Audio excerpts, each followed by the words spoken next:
A very good evening to all of you. May I request all of you to please kindly stand up for a few seconds. I know you have been sitting for a long time, no? Just relax, just stand for a few seconds and then probably start with this. Okay. Put your hands. 1, 2, 3. Side so that you will disturb the side one. No? Yeah. So we'll just chant Omkara for 3 times and then we will start the session. You can just close your palm and chant Omkara. Om.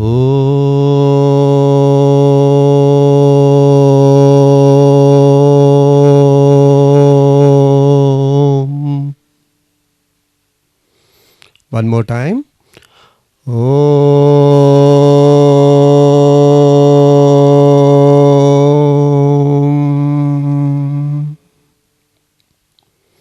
Last time. Om.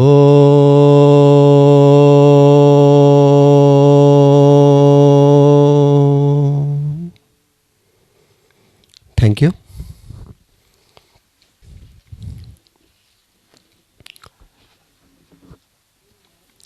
It's a real challenging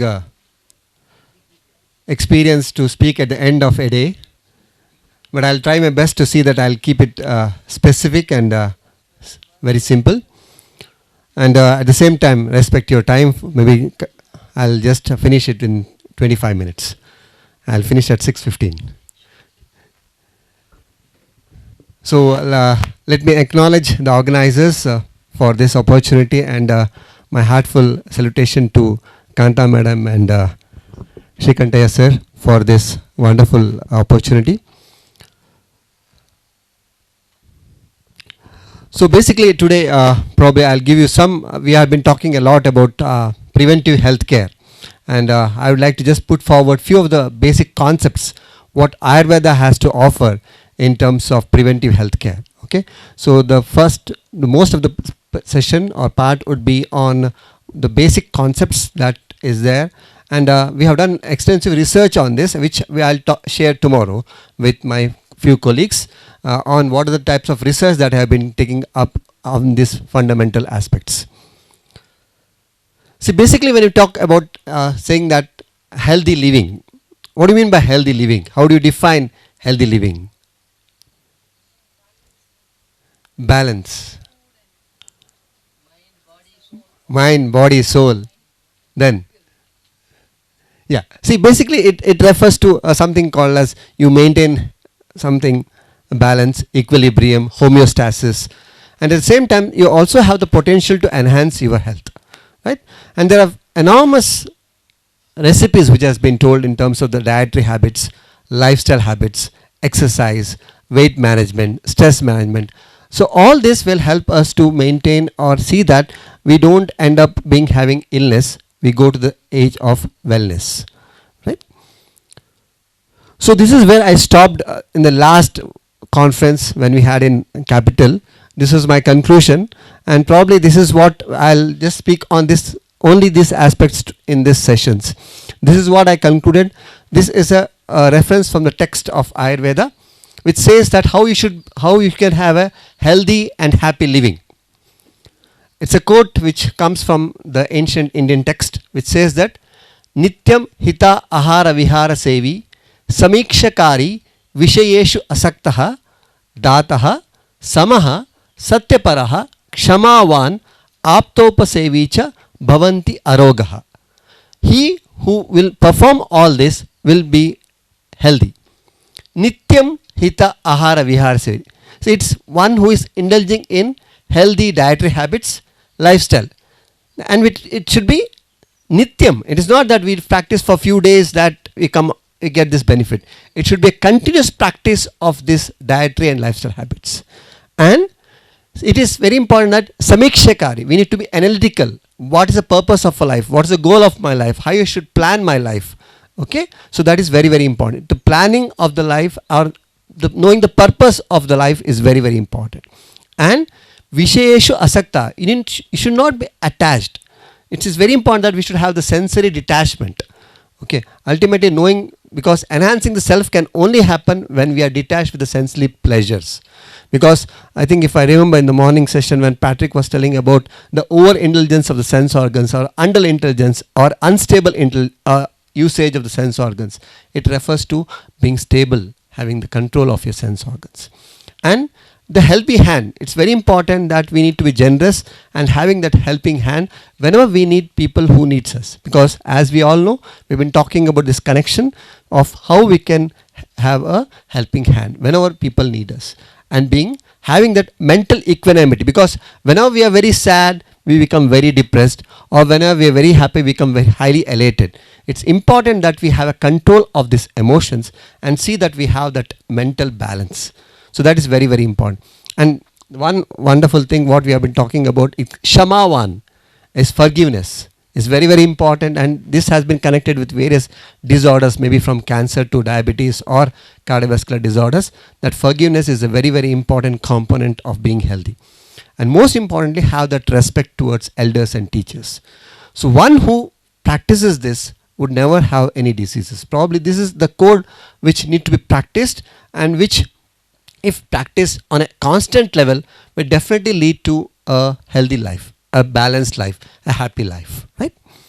So this is what is being told in this particular presentation, which was my conclusion in the last conference, and this will be my focus in this particular conference in today's session.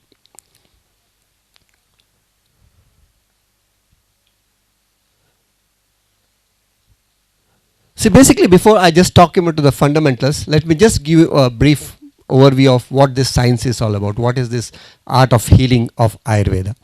Basically, an integrated or holistic indigenous system which talks about a very comprehensive and holistic aspect of health, starting from physical, mental, emotional, and spiritual component.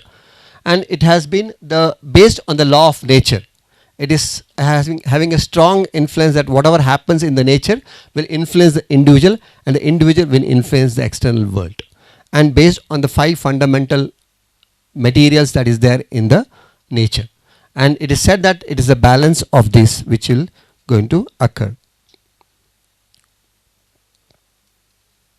So basically this word Ayu refers to life, and the Veda refers to the science or the knowledge. So when we define life, it is said that life is a conglomeration of 4 important components. It is the body, the sense, the mind, and the soul. So maybe at the level of health or at the level of disease, one need to view as an individual from these 4 components so that we can help and be a part of this health. But it is not as easy, because we all know that this life is very complex, diversified, multifaceted, and very dynamic. So its understanding also need extra efforts to understand it better. So basically this particular concepts of Ayurveda, it's based on 5 fundamental principles or 5 fundamental Panchamahabhutas, which you call as Prithvi, Up, Teja, and Vayu, and Akasha. A combination of this is what is whole world is made up of. So is the body. So whenever we talk about any treatment or any understanding, it is we try to see at this level. And these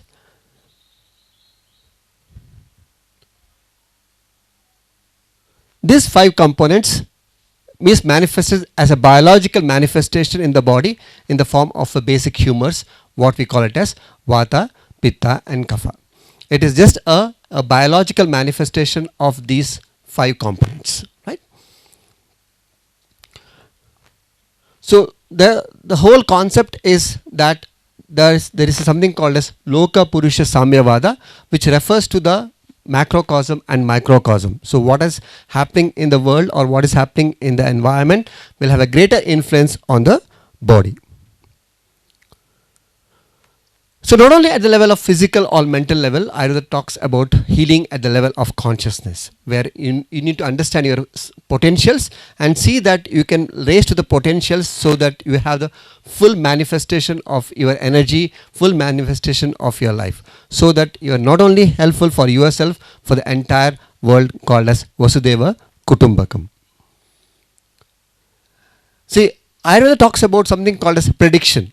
Like it can also, like just like an astrologer or just like a Jyotishya, no? You can always predict what type of sufferings we could suffer from, or what type of diseases we could have, or what's the type of dietary lifestyle that I should follow, what type of lifestyle that I should have so that I can be healthy. For which we have something called as Prakriti, or what is called as constitution, or which has two components: the physical constitution, which mainly dominates with Vata, Pitta and Kapha, and the mental constitution, which mainly dominates with Sattva, Rajas and Tamas. So if an individual can know about his physical component or physical constitution as well as a mental constitution, we can always know how a person can be advised in terms of their dietary lifestyle, in terms of their exercise, in terms of their approach, what type of job will suit them, what type of environment they should have. So all this can be easily be predicted. So probably we can have analysis of any, if you're interested to have your analysis of your Prakriti done, we'll be very happy to help you. So because of shortage of time, I can just skip over the, because we basically take into consideration various physical, mental and emotional component of an individual, and probably help us to understand the Prakriti assessment and tell you the body type. And then there are various dietary patterns and which suits based on the what type of food habits one should take based on the Prakriti. For example, if a person is obese or Kapha dominant individual, then he should be given that food which is warm, light and dry. And like for example, he should avoid excessive of sweets, like those fruits which are very very sweet, etc. So these are the advices that we can be given. So but these are very very important, that you need to go very individualized, because there are because Ayurveda very categorically says that it should be very personalized, because each one of them Purusham Veksha. It is very very important that you individually analyze each one of them, and it will be easy for you to formulate or plan the treatment. See, in terms of health and disease, Ayurveda says it is just the balance and disequilibrium of the doshas. When the doshas are in balance, then it is health. And when there is a disharmony or disbalance or disequilibrium of these doshas, it manifests as diseases. So there are two components: the physical component, which is told in terms of the dosha, which talks about the humors, the dhatu, which talks about tissues, the mala, which talks about waste products, and the most important thing is the agni.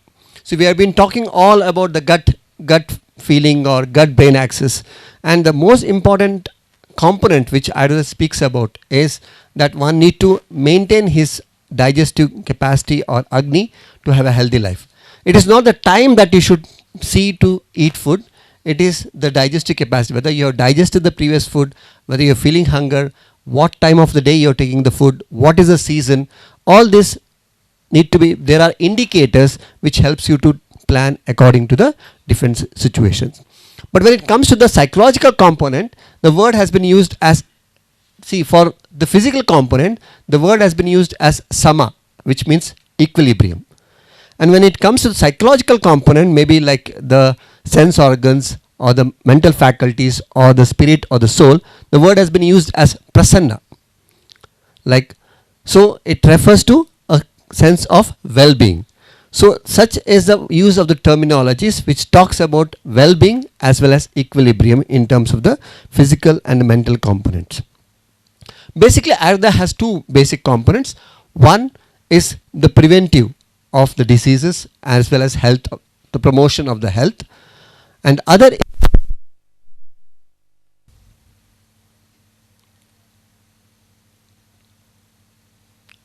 So based on the different season, one need to understand and follow the dietary and the lifestyle. Like for example, if it is a very hot summer, it is said that one should take a lot of liquids, take light foods, avoid spicy foods. So this modification can also be done. Whereas good amount of sweets, little bit of spicy foods is okay when it is winter or whenever there is a time when there is a lot of kapha. So this is an indication that you need to modify your diet based on the region and season. Region and season is very very important component to be advised. And along with that, So there are three basic supporting pillars which has been told support very important for maintaining the health. It is said that Ahara, Nidra and Brahmacharya. Ahara refers to the dietary habits. Nidra, as you all know, refers to the sleep. And Brahmacharya just done, it is not translated as celibacy, but it is to be translated as the ethical living, the moral code of conduct, or the personal standards based on the personal living as well as social living. So this is very important form of character building. The whole of how an individual need to have this moral aspects of the living is told in a concept called as Sat Vritta. Sat refers to the truthful and Vritta refers to the regimen that can help you for ultimate happiness. The total spiritual transformation, spiritual development can happen if we can follow this with a lot of commitment. If there is enormous, if you have a dominance of a prakriti, and if you have been suffering with some kind of disorders, maybe a vata dominant disorders or pitta dominant disorders or a kapha dominant disorders, you can also do something called as seasonal detoxification.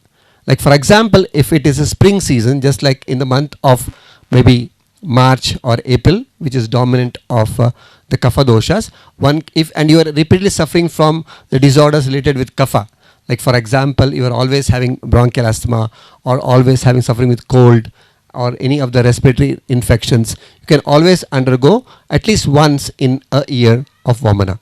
Always having allergies, skin rashes, skin problem, you can always undergo the Virechana, which is the purgation. And if you have a lot of neurological disorders, headaches, etc., joint pains, you can at least undergo Basti. So these are the seasons. It is not only for the disease, but also to maintain the health, to detoxify yourself, to rejuvenate yourself. You can always practice this. There are people coming across the world who have been coming here and finding the enormous benefit of these therapies. Even actually, one of my clients was supposed to come from South Africa to this conference, but because of the shortage of time and she got confused with the dates, so she booked her flight for next week.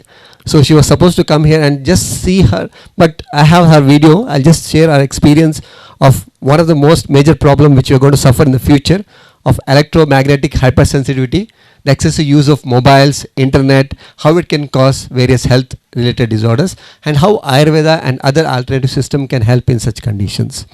So you can easily see the enormous difference that people will have with such therapeutic interventions.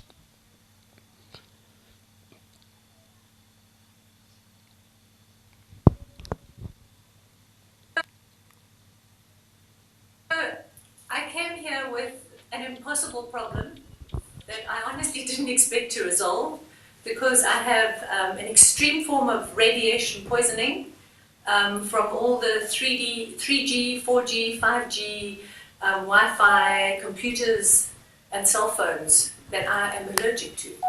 So I came here to get some help. I had very severe headaches, my lungs, I couldn't breathe properly, I was coughing all the time, my throat was very closed up, my skin was in a terrible condition of being very dehydrated.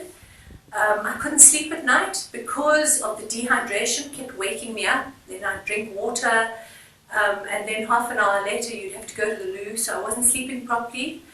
And I had really started to panic about my condition of health. How do you feel after the treatment? Yeah, surprisingly. It's honestly, I'm not exaggerating, this has been miraculous. Firstly, the headaches, I never expected this, because this is still a Wi-Fi zone, have disappeared completely. I don't have headaches. My lungs have cleared up a lot. My skin is much better. It's still not perfect. I'm still dehydrated, but nothing like when I arrived here. My sleep, you know that the last 4 nights, I think I've been able to sleep most of the night. And I'm just feeling so much more like myself. And yeah, I must say, I'd like to thank Dr. Rao and his incredible team. This team that runs this place is dedicated and professional, and at the same time still friendly and caring. And this has been honestly an experience of my life. Really, thank you. Thank you.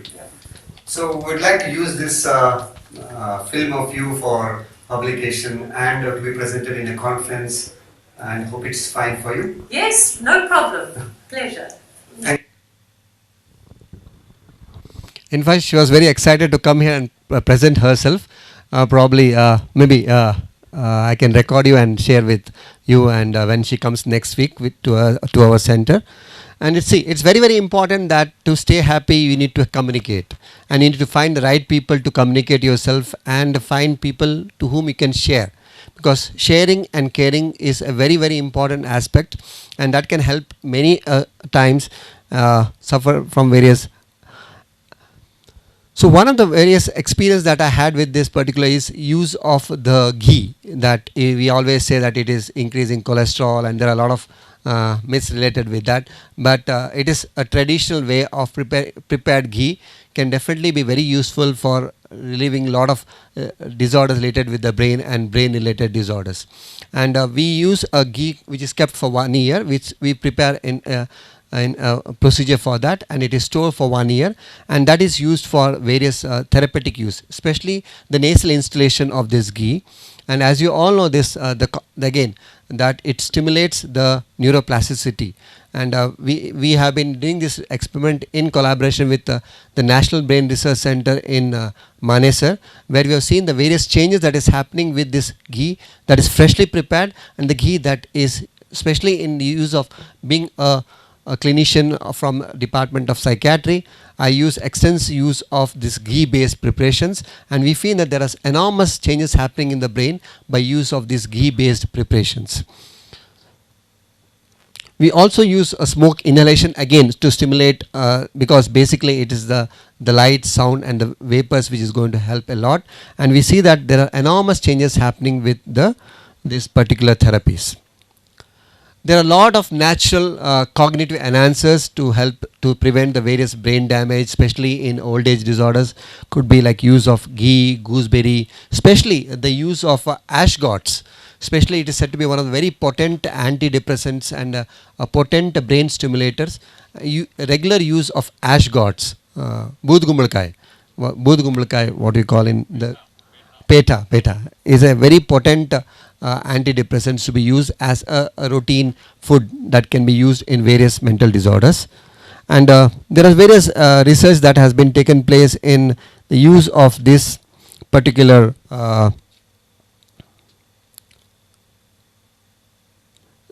especially there is a concept which says that we as individuals lose some important components of our life for every 10 years.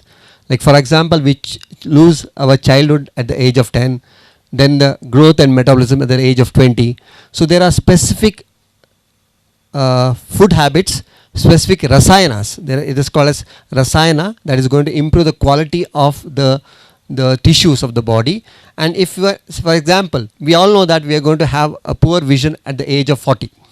So if we can use some of the very simple remedies like use of gooseberry, at the age of from 20 years or 30 years, we can improve a lot of our vision, and we can at least restore the quality of life. Or if we see that we are losing the cognitive functions at the age of 50 years or 60 years, we can use preparations like Brahmi, Mandukaparni, like Centella asiatica, Bacopomenaria at the age of at least 10 years before, so that the damage or the problem that we are going to suffer may be delayed, or even the intensity could be reduced. Okay. Even based on the Prakriti also, we can have a specific, like for example, if you are Vata dominant person, you can use excessive of garlic. Then if it's Pitta dominant, you can use gooseberry. If you are Kapha dominant individuals, you can use little bit of honey.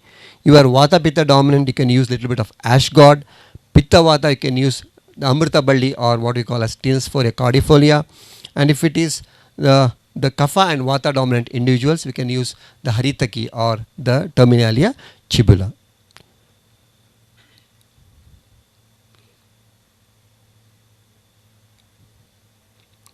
So basically ultimate happiness is what we are all looking for, and this doesn't come very easy, but there should be a conscious effort to see that we can always come out of that.